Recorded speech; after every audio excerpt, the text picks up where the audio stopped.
warahmatullahi wabarakatuh. Senang banget ya ketemu Waalaikumsalam sama warahmatullahi wabarakatuh. teman-teman maba juga. Sekarang kita udah bareng sama pemateri kita, itu ada Kak Radivan. Halo Kak Radivan. Oh, Ya, jadi sebelum kita masuk lagi ke acara ngobrol-ngobrol kita barengnya sama Kak Radivan, untuk teman-teman maba kan pastinya bingung ya nanti kuliah mau ngapain aja. Tapi sebelumnya kami juga mau ngucapin selamat dulu untuk teman-teman maba karena udah diterima di kampus yang diinginkan gitu ya. Jadi selamat menjalani perkuliahan. Oh ya, jadi hari ini kita bakal ngobrol-ngobrol bareng sama Kak Radivan ya Allah. Mungkin kalau dari Kak Radivan bisa cerita-cerita sedikit tuh waktu pengalaman di kampus, keaktifannya gimana tuh Kak? Oke. Ya, bismillahirrahmanirrahim. Pertama, saya mau jelas tentang aktivitas saya di kampus gitu ya, mulai dari maba mungkin secara singkat, tapi akhirnya lulus gitu. Nah, di awal-awal di tingkat 1 sebenarnya saya belum aktif di kompetisi berbagai visi kemahasiswaan. Gitu. Di tingkat 1 saya fokuskan diri saya untuk membangun relasi yang banyak gitu ya, dan dengan ikuti berbagai organisasi. Nah, sebenarnya organisasi saya cantumkan di CV itu hanya organisasi yang saya masuk di tingkatan manajer lah, katakan kalau di organisasi itu, atau ketua tim seperti itu. Nah, sebenarnya kalau maba itu saya ikut kira-kira sekitar 5 organisasi sekaligus gitu, karena ya ingin membangun relasi yang banyak gitu. Nah, setelah masuk tingkat 2 saya coba ingin memperluas gitu, pengalaman saya di kemahasiswaan, tidak hanya di organisasi tapi saya juga ingin di kompetisi gitu, mengikuti kompetisi kemahasiswaan, khususnya di bidang research atau penelitian kan, sesuai dengan saya mahasiswa gitu. Nah, sebenarnya kita bisa ikut olimpiade gitu ya, business plan, tapi saya lebih tertarik di research gitu. Nah, di tingkat 2 saya coba mulai membuat penelitian dan mengikutinya di kompetisi karyanya. Awal-awal karena kebetulan di kampus saya sendiri tentang riset penelitian dan komunitasnya itu agak sedikit kurang gitu. Komunitasnya itu agak sedikit kurang. Jadi kita ketika mau belajar gimana cara menghadapi kompetisi karya ilmu itu agak kesulitan gitu. Harus mencari mental aktif sendiri. Nah, oleh karena itu saya tidak mendapat mentoring gitu dari kakak tingkat ataupun dosen. Jadi saya mengikutinya dan belajar dari pengalaman. Nah, sebelum saya dapatkan piala pertama ya, sebelumnya saya gagal mengikuti kompetisi karya ilmiah sampai terhitung 10 kali. Nah, yang ke-11-nya itu dapat piala pertama gitu. Nah, akhirnya dari tiap kompetisi karya yang saya ikuti dan saya belajar, ternyata banyak nih manfaat yang kita ambil dari mengikuti kompetisi ilmiah gitu ya. Tidak hanya tentang pengetahuan kita yang dituntut untuk terus membaca gitu, mengikuti perkembangan implementasi ekonomi yang terjadi gitu, tapi juga kita mendapatkan hasil gitu ya di kompetisi karya ilmiah tersebut. Dan juga kita bisa bantu peringkat universitas kita gitu ya, membantu naik peringkat universitas seperti itu. Nah, ya selanjutnya saya terus mendalami karyanya sampai seperti itu. Saya terus mengikuti kompetisi karya ilmiah banyak 40 kali ketika mahasiswa gitu ya. Separuhnya gagal, separuhnya alhamdulillah berhasil gitu. Jadi memang belajar dari pengalaman gitu. Nah, sampai ke tingkat akhirnya, saya terakhir 2020 awal Maret masih ikut kompetisi karya ilmiah karena pandemi gitu ya. Jadi sebenarnya ada 2 kompetisi lagi, cuma saya berhenti dan saya fokus lulus, menyelesaikan skripsi, dan alhamdulillah lulus di bulan Mei. Kira-kira seperti itu gambaran umum ketika masih menjadi mahasiswa. Oh iya, Masya Allah ya Kak. Ternyata banyak banget dan banyak menangnya, banyak juga ya gagalnya gitu.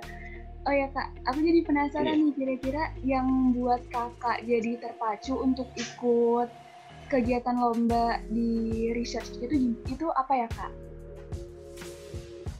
Oke. Sebenarnya motif mahasiswa ikut kompetisi karya ilmiah ada banyak ya.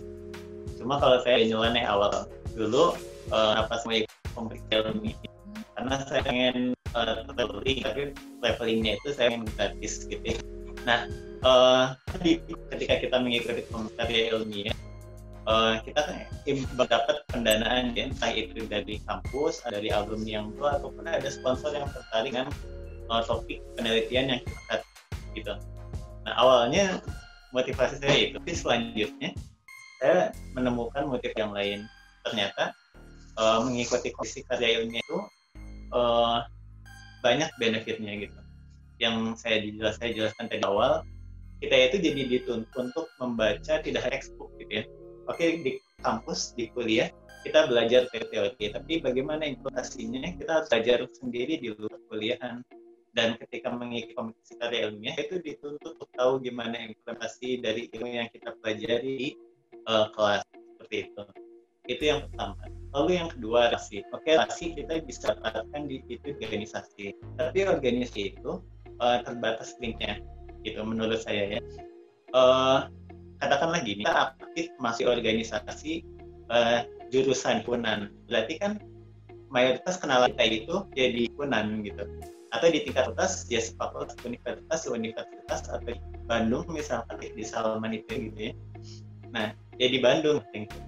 Tapi kalau karya ilmiah, ketika kita udah final nih, kita bertemu sama mahasiswa dari luar kampus. Sampai saat ini pun saya banyak dapat relasi kampus dari Universitas UIN, dari UGM, dari dan seperti ini. Dan di sisi lain juga kita bisa membantu ya, kita universitas memberi banyak prestasi kompetisi ilmu. Kira-kira itu motivasi. Iya, Masya Allah. Jadi ternyata ada banyak manfaatnya juga ya Kak, ketika kita ikut kompetisi seperti itu. Tapi Kak, kadang tuh sebagai mahasiswa ya, mungkin juga waktu aku dulu masih jadi maba itu suka nggak percaya diri nih Kak sama kemampuan diri sendiri. Kayak gimana ya cara mulai ikut lomba gitu. Soalnya kan kadang misalnya mau bikin penelitian nggak kepikiran nih idenya gimana, terus nanti perencanaannya gimana. Nah kira-kira apa tuh Kak, kalau misalnya kita nggak percaya diri untuk ikut lomba? Oke, kalau masalah nggak percaya diri sebenarnya emang harus nekat ya, teman-teman. Emang langkah awal pertama kita memutuskan untuk ikut lomba karya ilmiah itu yang berat langkah awalnya. Nanti kedepannya kita akan banyak belajar dan banyak menghadapi katakanlah kegagalan gitu. Mungkin pertama kita gagal di tahap awal gitu, loh. Selanjutnya kita belajar memperbaikinya. Habis itu kita lolos di tahap 2, terus kita gagal di tahap nggak sampai final. Nah sampai akhirnya pasti kalau misalkan kita kalau kita misalkan terus belajar dari kegagalan itu bisa bakal ada titik di mana kita berhasil buat dapat rannya gitu. Intinya kita harus coba dulu gitu. Coba aja dulu ikut karyanya, coba cari tentang masalah-masalah yang ada dan implementasi ilmu yang kita pelajari di kampus gitu. Kita coba angkat, kita coba cari solusinya, coba kita raih dalam kata-kata submit. Habis itu kalau misalkan nggak berhasil, artinya kita harus evaluasi. Coba juga minta masukan dari teman-teman atau dari dosen gitu ya. Kira-kira apa sih yang kurang dari karya yang kita buat, terus kita harus mau ngejar gitu ya, perbaiki lagi, coba submit lagi. Nah nanti ketika tiba setelah revisi itu lolos gitu. Nah kita bisa nih belajar, kita udah akhirnya ternyata kita itu di sini. Nah akhirnya kita submit di lomba lagi, kita udah tahu kesalahannya, akhirnya kita bisa berhasil gitu ya, dapat ya juara gitu ya di kompetisi ya. Kita gitu, modal nekat aja, harus coba dulu. Modal nekat. Oh iya, jadi kalau modal nekat ya Kak sama kemampuan sendiri juga harus percaya, ya udah yang penting coba aja dulu gitu ya. Nah, tadi kan Kak Radivan juga sempat bilang tuh dari misalnya 40 percobaan lomba itu setengahnya gagal. Nah, itu pernah ada nggak sih Kak rasanya kayak pengen nyerah gitu?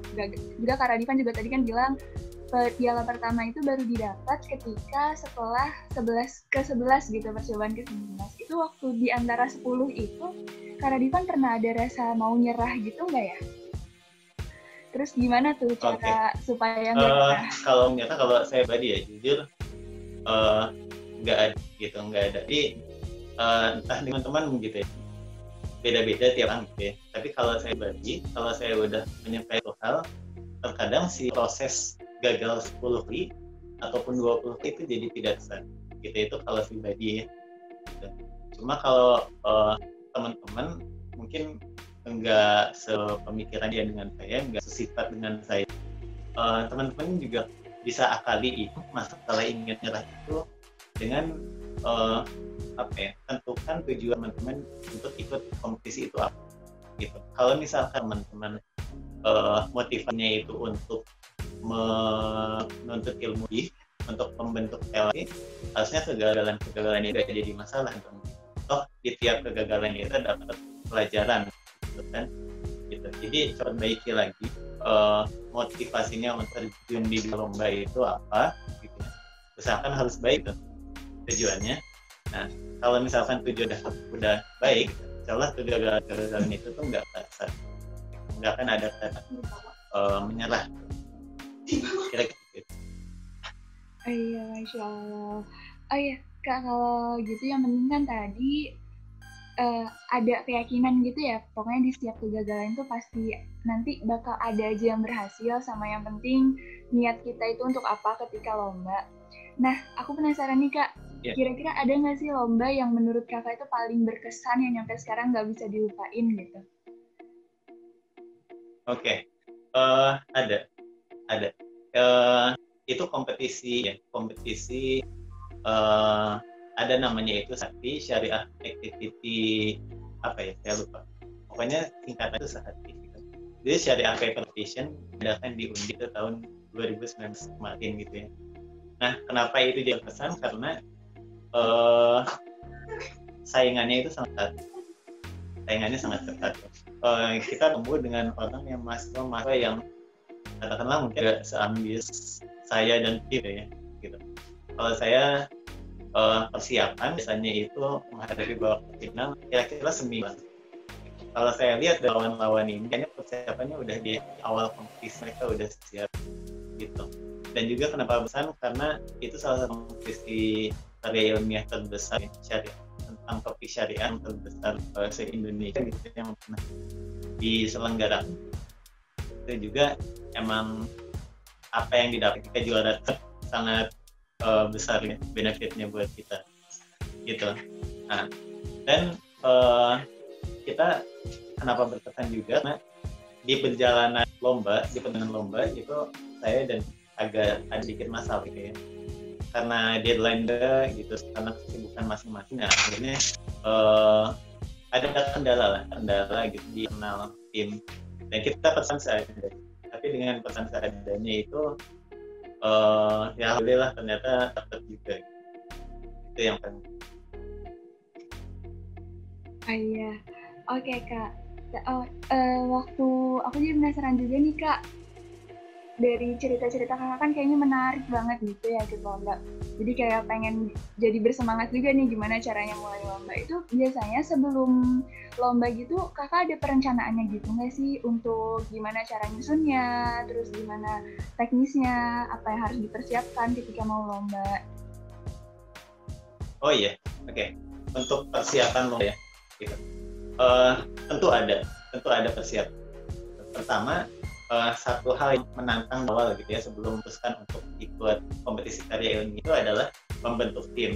Jadi membentuk tim itu hal gak mudah menurut saya. Kenapa? Karena kita harus cari tipe gitu ya, itu mahasiswanya banyak jenisnya ya. Ada yang demennya nongkrong gitu, ada yang ambis di kelas gitu, jadi nggak mau keluar, ada yang di organisasi, ada yang lomba juga gitu. Nah, kita harus nyari nih kira-kira mana mahasiswa yang teman kita yang sevisi sama saya, apa yang mendirect itu sama. Nah, itu nggak mudah gitu. Saya pribadi itu bongkar pasang anggota itu banyak ya, mungkin 5 kali bongkar pasang anggota sampai akhirnya dapat anggota yang sekitar sama saya yang seru. Nah itu pertama kita harus bangun rasa sama teman-teman, kira-kira tertarik kalau misalkan terjun kita bareng di karya kita belajar bareng-bareng. Nah itu step pertama yang harus dilakukan gitu. Terus selain tim juga kita harus dekat-dekat sama dosen gitu, karena sebenarnya dosen itu mayoritas mungkin tertarik gitu kalau mahasiswanya memiliki niat untuk mengikuti komisi karya ilmiah. Ya, coba dideketin dosen, coba gali ilmu dosen yang ada gitu di kita, kayak gitu. Itu sih kira-kira yang siap. Terus kita harus banyak baca literatur, baca yang ada di internet, kita banyak gitu. Oh ya, berarti tadi yang penting bentuk timnya dulu ya Kak. Habis bentuk tim mungkin nanti konsultasi juga sama dosen, dan yang paling penting juga kitanya yang belajar harus banyak baca buku. Iya. Yeah. Nah, tapi Kak kadang tuh misal karena mungkin mahasiswa baru ya, masih maba, suka bingung kan, temennya masih luas banget, kenalnya masih banyak banget, suka bingung milih-milihnya. Nah itu gimana ya Kak cara nemuin tim yang pas gitu sama kita? Oke, ya. Nah makanya itu, jadi saya di tingkat 1 nggak langsung ke kompetisi ilmiah. Jadi kalau ini saran saya, tingkat 1 sih cari relasi di organisasi. Fokus di organisasi, misalkan mau jadi ketua himpunan atau jadi apa ya, silahkan dipersiapkan dari sekarang menjadi staff gitu. Sekaligus relasi yang pas. Nah, nanti kalau misalnya kita udah dapat relasi ini, kita tahu nih teman-teman ini dia isinya itu apa. Kalau misalkan di kampus itu pengen apa gitu, pengen fokus di benar-benar atau mau ya fokus di aja atau di kompetisi karya ini bakal kelihatan. Saya pribadi itu mayoritas atau hampir semua anggota saya itu teman organisasi gitu. Jadi saya udah tahu kemudian dia di organisasi akhirnya tarik jadi anggota gitu. Jadi emang saran saya silahkan bangun relasi dulu untuk mahasiswa yang tingkat 1 gitu. Nanti udah semester 3 kalian udah punya relasi gitu ya. Silahkan untuk membentuk tim mengikuti kompetisi ini. Kira-kira seperti itu. Oh ya, berarti kalau bisa Rifa rangkum ya, untuk tingkat 1 perluas dulu relasinya supaya nanti mempermudah, supaya nanti kita bisa dapat timnya juga gitu ya Kak. Oh ya Kak, Kalau misal nih tim, itu pernah ada ini nggak sih Kak, kayak misal nggak satu pikiran atau hal-hal yang mungkin menghambat penyusunan dari yang mau dilombain gitu, penyusunan yang kompetisi-kompetisi gitu. Oke. Hambatan itu pasti ada ya, ada ketika misalkan anggota tim nggak sesuai dengan pemikiran kita gitu ya. Nah, bagaimana untuk menyelesaikan konflik itu? Pertama yang harus kita coba gini, ketika misalkan pribadi itu memasukkan gagasan ide penelitian pada anggota saya, biasanya selalu menjelaskan cost atau ya, benefitnya terus kekurangannya apa. Sekiranya misalnya ada argumen dari anggota kita yang bisa kita argumentik gitu ya, kita bantah petik ya, kita berikan itu gitu. Kalau misalkan kendalanya A, solusi B gitu. Tapi kalau misalkan kiranya nggak bisa terselesaikan, ya silakan diskusi bersama anggota tim. Yang paling penting itu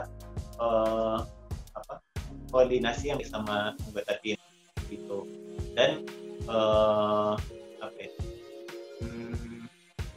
jangan sampai karena kita sama misalnya pemikiran katakanlah tiap anggota punya keras kepalanya masing gitu ya kan gitu. Nah, jangan sampai kita saling argumen sampai mengorbankan kebutuhan tim dari lomba atau ilmiah yang terbuat gitu. Jadi silakan saling mengerti anggota juga harus mengerti kita gitu. Bangun komunikasi yang baik gitu. Dan kalau misalkan pikirannya udah up gitu ya, ternyata emang udah nggak bisa nih setelah diskusi.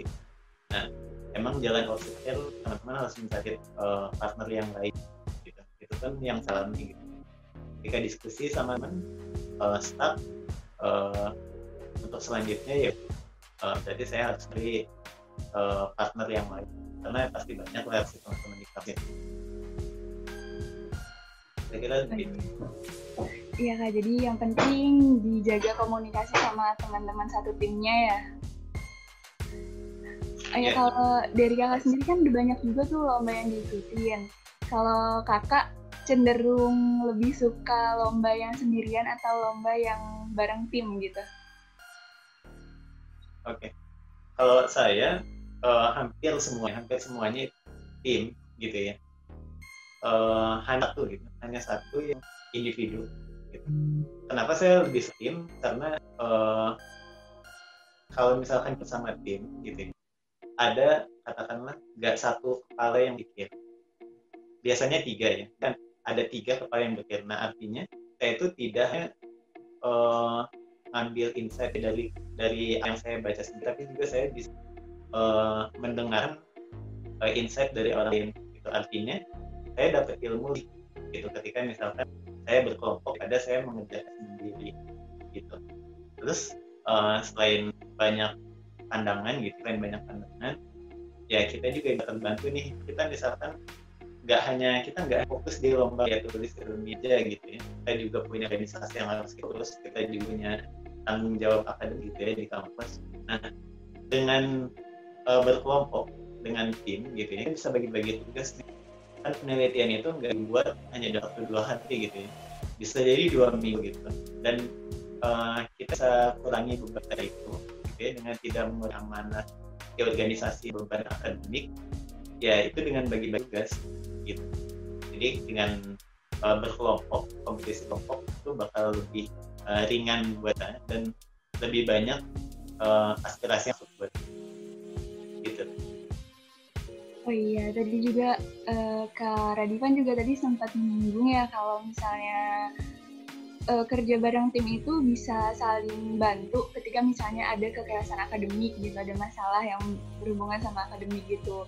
Kalau kakak sendiri untuk menyeimbangkan ya waktu antara mempersiapkan kompetisi sama perkuliahan, itu ada jam-jam khusus gitu nggak sih Kak? Kayak misalnya jam segini harus belajar, nanti jam segini harus nyiapin paper gitu. Itu gimana Kak kalau kakak? Oke. Untuk pembagian waktu sebenarnya saya nggak seperti itu gitu ya. Cuma kalau misalnya saya itu selalu menyelesaikan, kalau misalkan sekiranya ada rapat rutin gitu ya, saya selalu tetapkan organisasi, tolong tetapkan rapat yang rutin gitu, jadi nggak akan mengganggu aktivitas anggota yang lain di organisasi gitu. Nah, kalau misalkan saya aja, misalkan lagi nih mau ke TS atau UAS gitu ya, mau ujian, nah saya stop dulu kompetisinya. Saya nggak ngurus kompetisi, fokus belajar akademik gitu, dia yang apa yang diajarkan di kelas. Tapi kalau misalkan misalnya kuliah lagi di tengah-tengah semester nih, lagi nyantai, ya udah saya coba mempelajari beberapa paper dan ikut kompetisi karya ilmiah. Jadi membaginya sebenarnya gini, nggak perlu seperti misalkan Senin saya harus belajar nih, Selasa harus belajar nih. Saya cenderung lebih fleksibel aja. Yang penting si beban amanah yang ada itu bisa kita. Karena misalkan saya tuh lebih fokus nih, saya bisa menghandle kira 2 organisasi dengan mengikuti di kompetisi karya ilmiah tanpa membebankan kuliah gitu. Nah, lebih baik kalau saya pribadi lebih baik merencanakan itu daripada merencanakan Senin harus fokus ke ilmiah, Selasa harus ke organisasi, Rabu harus ke belajar kuliah gitu. Jadi lebih baik dilakukan di awal itu apa diestimasikan sama kemampuan teman. Oh iya, jadi kalau Kak Radivan sendiri lebih cenderung fleksibel ya, kira-kira apa yang harus diselesaikan, nanti waktunya itu mengikuti kapannya gitu ya? Iya. Karena kan kalau kayak gitu anaknya kita nggak tahu mana yang harus diselesaikan lebih awal. Kalau kita teratur, ternyata misalkan anak organisasi harus diselesaikan dengan cepat, ya gimana? Iya betul. Karena sering ada hal-hal yang bisa mendadak gitu ya Kak? Ya. Kak, kalau itu aku boleh tanya lagi, kalau misalnya waktu pertama kali menang gitu, itu kakak apa sih kak yang kakak rasain? Oke, tentu senang sekali ya. Senang sekali justru pemicu gitu ketika wah ternyata sudah 10 kali ternyata yang kedua saya dapat piala pertama gitu. Terus ya senang deh gitu. Piala-pialanya saya bawa ke kampus gitu ya. Itu padahal itu pialanya kira-kira ukuran segini, itu masih segini. Terus juara harapan juara harapan satu nggak senasional di Jawa Barat gitu, kampus Jawa Barat gitu. Nah tapi ya itu yang banget gitu bisa berikan sesuatu gitu ya universitas gitu. Kadang memang kita beberapa mahasiswa ini ya, menganggap kalau mereka itu karena universitasnya, sedangkan mereka tidak memberi apa-apa bagi universitasnya gitu. Nah itu sebenarnya hal yang coba saya lakukan gitu ya. Jadi kamu jangan karena Unpad, karena IPB atau karena apapun gitu, tapi yang besar kan universitas dengan nama kalian tuh. Itulah kira-kira. Ya senang sih. Pokoknya teman-teman harus coba gitu sama masih ada kesempatan jadi mahasiswa, coba ikuti kompetisi karya. Kalau udah dapat segala aja, jamin ketagihan. Kira-kira gitu. Iya biasanya, tapi kak kadangan tuh yang bikin malu mau ikut tuh karena nggak apa ya, bingung mau memulainya dari mana gitu. Ketika soalnya kan kadang tuh yang susah memulainya ya gimana. Waktu itu pengalaman kakak waktu pertama kali coba lomba itu gimana ya kak? Jujur pertama lomba itu saya setting sama angkatan saya itu masih tingkat 2, kita nggak dibeli sama siapapun, modal cuma referensi di internet ya. Kebetulan paper gitu ya, paper yang lomba entah lomba dari kemana gitu. Terus kita coba ini, kita coba lihat strukturnya kayak apa. Nah akhirnya kita coba implementasikan gitu ya. Nah, tapi ternyata emang banyak lahnya setelah saya. Gitu. Nah, buat teman-teman sendiri misalkan yang tertarik bukan ikut mungkin ya.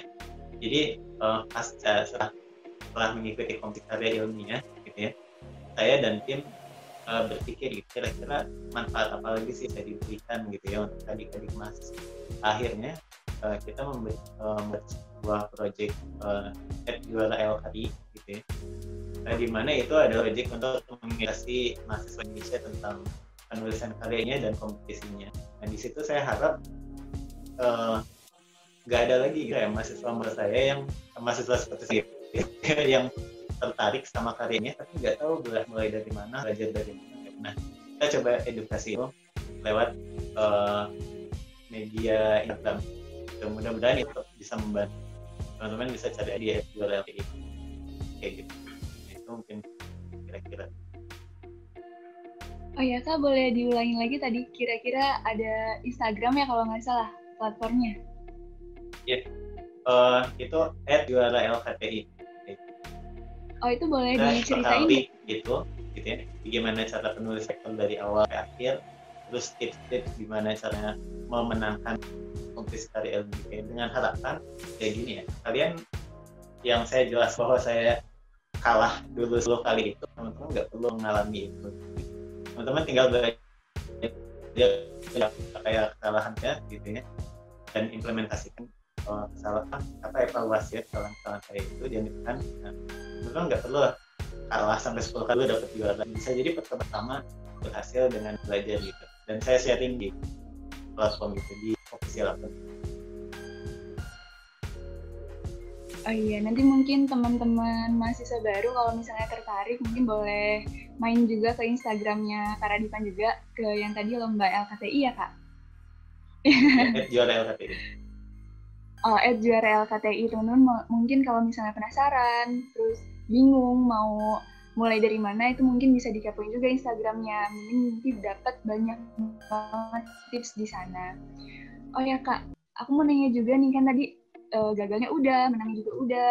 Itu dari kalau di hidup kakak sendiri ya, manfaat yang paling berdampak gitu ke kakak dari ngikutin lomba. Soalnya kan tadi sempat disinggung kalau misalnya ikut lomba bisa memperluas relasinya, terus mungkin kemudahan akademik. Tapi kalau misalnya yang benar-benar dari internal kakaknya karena ikut lomba-lomba ini, kira-kira ada nggak Kak? Oh iya, banyak ya, banyak. Gitu. Dulu sebelum ikut lomba tulis ilmiah, saya sangat sulit ya, untuk mempresentasikan apa yang ada di pikiran saya gitu ke audiens. Tapi seiring dengan mengikuti kompetisi ilmiah itu makin terasa. Jadi awal-awal waktu saya mengikuti final, ya saya mempersiapkan terus sampai teksnya saya buat presentasinya. Dari mulai katakan biasa aja pokoknya terus semuanya. Saya hafalin banyak presentasi karena seiring berjalan waktu itu mulai biasa. Jadi saya tulis poin-poin aja apa yang saya sampaikan dan itu bisa mengalir aja gitu. Kayak gitu. Nah, pertama itu public speaking bakal terlatih, teknik presentasi kita bakal terlatih dan itu bakal sangat terpakai gitu ya nanti buat sidang skripsi atau apa. Lalu yang kedua, cara berpikir kita itu menjadi platform menurut saya gitu. Karena apa? Misalnya setelah presentasi kita kan ada tanya jawab dengan juri. Kita harus menjawabnya dengan cepat gitu. Menjawab tiap pertanyaan juri dengan cepat. Nah, kemampuan pikir cepat itu bakal terlatih gitu ya. Ketika kita banyak dari kompetisi karya ilmiah. Gitu. Emang di awal-awal saya juga sempat teman-teman tahu Arab di bahasa Sunda terbata-bata gitu ya. Nah saya awal terbata-bata gitu untuk menjawab setiap juri, tapi ya gitu lagi seiring dengan berjalan waktu saya pengalaman akhirnya terlatih gitu. Jadi setiap juri bertanya satu hal gitu ya, si jawaban sudah di kepala gitu yang kita sampaikan seperti itu. Nah kira-kira dua itu terlatih gitu ya. Selain itu ya apa ya? Jadi kan kita itu menulis ilmiah itu memberikan sebuah bukti gitu ya. Dan banyak orang yang membaca karya ilmiah karya kita ketika kita akan publikasikan itu gitu atau di-upload di internet gitu. Nah, insya Allah gitu ya, Allah ketika misalkan sharing ilmu pastilah ada benefit yang berupa insya Allah pahala buat kita amal jariah. Kira-kira itulah benefit ya di luar dari relasi yang sudah saya jelaskan. Ya Masya Allah, ternyata memang ada benefit-benefit yang banyak banget gitu ya Kak, termasuk amal jariahnya itu kalau mungkin nanti hasil dari lombanya dipublikasikan. Nah Kak, selama ngikutin lomba itu mungkin ada kendala-kendala gitu nggak? Kayak misalnya waktu mau nyusun penelitiannya tapi ternyata objeknya nggak ketemu-temu, ini gimana ya? Ada kesulitan gitu nggak Kak? Yang mungkin bikin Kakak jadi agak demot gitu untuk meneruskan penelitiannya gitu. Oh iya, itu sangat sering ya saya ya. Apalagi di awal-awal mengikuti kompetisi karya. Ketika kita misalnya udah jalan setengah jam misalkan pembuatan karyanya, ternyata kita nemuin masalah yang nggak tahu solusi apa. Pernah kita udah setengah jalan, akhirnya karena nggak nemu scene-nya kita balik lagi awal nyari yang jauh, nyari topik baru lagi gitu. Itu sering sekali gitu. Nggak apa-apa, anggaplah itu proses belajar gitu. Jadi ketika misalkan kita membuat karyanya, itu pastikan bahwa kerangka yang kalian buat, kalian membuat dulu kan sebelum menuliskan karyanya. Itu pastikan setiap kendalanya itu kalian tahu sisinya. Gitu. Dulu awal-awal memang nggak pakai kerangka. Jadi ketika udah ada itu langsung ditulis. Nah akhirnya mentok di tengah, solusinya nggak tahu apa, ubah lagi dari awal. Itu bisa diantisipasi dengan membuat kerangkanya dulu, coba jabarkan juga kekurangan dari penelitiannya sekiranya ada solusinya baru kalian tuliskan. Kira-kira itu. Oh iya, makasih Kak. Itu berarti tentang pokoknya perencanaan untuk penelitiannya juga harus jelas gitu ya, supaya nanti kita bisa tahu salahnya di mana dan bisa cepat diperbaiki gitu. Oh ya Kak, ini karena kita udah di penghujung juga nih, mungkin dari Kakak ada kesan untuk mahasiswa baru gitu, untuk terus berusaha. Oke, gini ya teman-teman. Jadi kita itu sebagai mahasiswa jangan terpaku gitu, saya minta jangan paku di kelas gitu. Silahkan aktif cari relasi sebanyak-banyaknya gitu ya, mumpung mahasiswa dituntut tidak hanya di kelas dan belajar gitu seperti anak SD, SMA, tapi kalian dituntut untuk aktif memberikan kontribusi dalam bentuk apapun. Nah itu teman-teman aktif dalam organisasi sehingga mengikuti kegiatan masyarakat itu juga bentuk kontribusi baik. Atau teman-teman memilih jalur memberikan kontribusi lewat karya ilmiah, itu juga kontribusi baik gitu ya untuk para akademis. Juga untuk masalah jangan menyerah gitu ya. Masalah jangan menyerah ini teman-teman sharing sedikit ya. Gitu. Jadi sebelum saya di Unpad, teman-teman kuliah di Unpad, saya itu nganggur gitu ya, nggak langsung dari SMA langsung ke kampus gitu. Tapi saya ada. Nah, pada saat jeda itu, gitu ya teman-teman, saya SMA itu saya pernah dapat ranking 5 dari bawah gitu, dari bawah. Lalu akhirnya saya nggak lulus SBMPTN nih, nggak lulus SBMPTN. Akhirnya saya harus bekerja terpaksa gitu, untuk keluarga gitu. Nah, kerja apa? Dulu saya pernah jadi dagang tahu di pasar gitu. Dagang tahu di pasar. Tapi semenjak itu gitu ya, saya sambil bawa buku mana-mana gitu. Pokoknya saya harus SBMPTN ke kampus untuk kuliah. Nah, ternyata alhamdulillah berhasil. Nah, apa yang bisa dipetik dari situ? Ternyata ketika misalnya kita mau berusaha, itu pasti ada titik mana kita berhasil gitu. Itu saya implementasikan juga di karya ilmiah. Ternyata kita nggak tahu di kompetisi yang keberapa yang kita ikuti kita bisa dapat piala.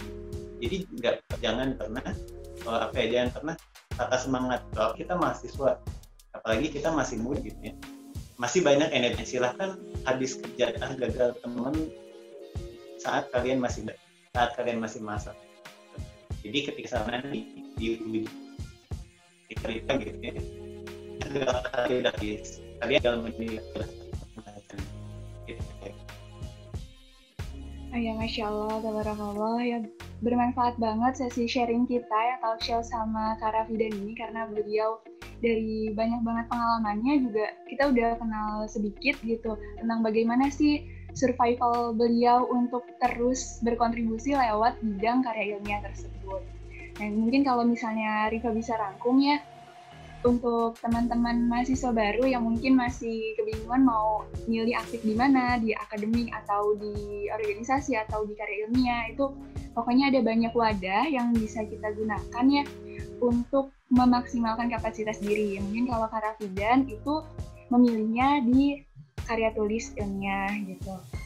Dan intinya adalah ketika kita mau mulai jangan takut, modal nekat kalau kata Kak Rafidan, dan karena kita nggak pernah tahu nih di perlombaan keberapa mungkin kita bakal menang, sama aja kayak di percobaan keberapa kita bakal berhasil, kita nggak pernah tahu. Makanya yang penting adalah tawakal supaya biar tetap semangat gitu untuk menjalani apa yang mau kita laksanakan itu. Mungkin sekian dari kami ya, dari Kak Radivan juga. Nanti mungkin teman-teman kalau misalnya masih penasaran bisa main juga tadi ke Instagramnya Juara LKTI punya Kak Radivan. Saya akhiri, apabila ada kesalahan saya mohon maaf. Wabillahi taufiq wal hidayah. Wassalamualaikum warahmatullahi wabarakatuh. Waalaikumsalam. Terima kasih banyak Kak Radivan, dan untuk Maka selamat berkuliah. Ya, terima kasih juga ya buat teman udah undang istilahnya. Ya, makasih banyak Kang Radivan udah bersedia menjadi